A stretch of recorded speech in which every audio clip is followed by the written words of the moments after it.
রেখেছেন, এক টুকরা আমাদের সবাইকে ভাগ করে দিয়েছেন। যত পাখি আছে পৃথিবীতে, যত মাছ আছে, যত প্রাণী আছে, যত মানুষ আছে, যত টুকরা, আর আরশে আজিমের অধিপতি আল্লাহ, তিনি তার কাছে ভালোবাসা রেখে দিয়েছেন কয় টুকরা? তাহলে এবার আওয়াজ করে বলেন, আল্লাহর রাগ বেশি নাকি দয়া বেশি?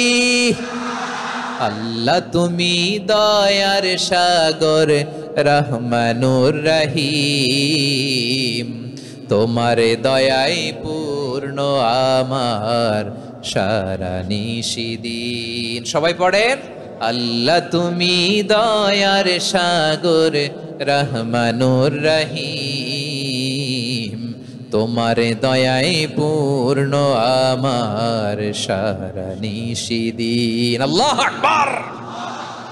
আল্লাহ বলেন, রাহমাতি ওয়াসিআত কুল্লা শাই, গোটা বিশ্বের সব জায়গা আমি আল্লাহর রহমত বিস্তৃত, এমন কোন জায়গা নাই যেখানে আমি আল্লাহর রহমত নাই। ঠিক কিনা বলেন?